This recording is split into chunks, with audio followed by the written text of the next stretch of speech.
The late summer sun poured over the tennis courts in a warm, golden glow, the kind that made everything shimmer like a dream. Laughter and chatter floated through the air as elegantly dressed guests gathered around. Their glasses sparkling under the light dot. At the center of the crowd stood Clarissa Morrow, tall, confident, and graceful, her spotless white dress glowing like armor. She was the young CEO who had inherited her father's empire and the arrogance that came with it.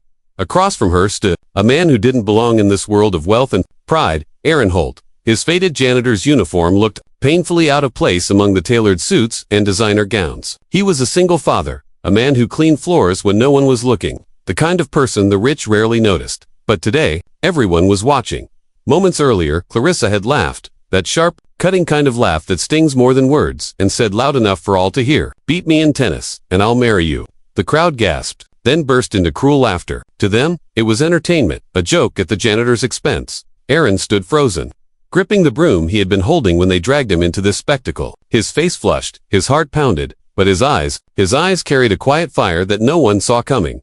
Before we go further, if you believe in kindness, second chances, and the hidden strength within ordinary people, take a moment to like this video, share it with someone who needs hope today, and subscribe to Pure Hub Kindness. Your support helps us share stories that remind the world that compassion still matters. Years ago, Aaron's life had looked so different. He was once a promising tennis player, a scholarship athlete with dreams bigger than life itself. But when his wife fell ill after their daughter was born, everything changed. The medical bills took everything, and when she passed away, Aaron walked away too, from the courts, from fame, from the future he once chased.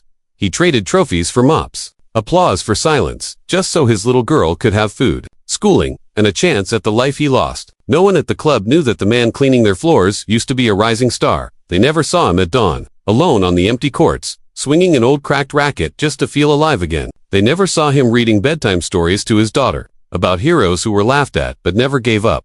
That quiet strength had carried him this far. And when Clarissa mocked him in front of everyone, that strength finally showed. Aaron could have walked away, but then he saw his daughter sitting by the grass, clutching her teddy bear, looking at him with absolute belief. She thought her dad could do anything, and he wasn't about to prove her wrong. So he looked Clarissa in the eye and said calmly, "All right, let's play." Someone handed him an old spare racket, heavy, awkward, but steady in his hands. Clarissa smirked, spinning her own racket like it was a royal scepter. Then came the first serve. Fast, sharp, brutal. The crowd expected it to end right there, but Aaron moved, smooth, natural, and returned it with perfect timing. Gasps rippled through the crowd. She served again, harder this time, and again, Aaron met it, his body moving with muscle memory built from years of silent practice. Every swing was poetry in motion, precise, strong, humble. The laughter faded. The cheers turned to stunned silence.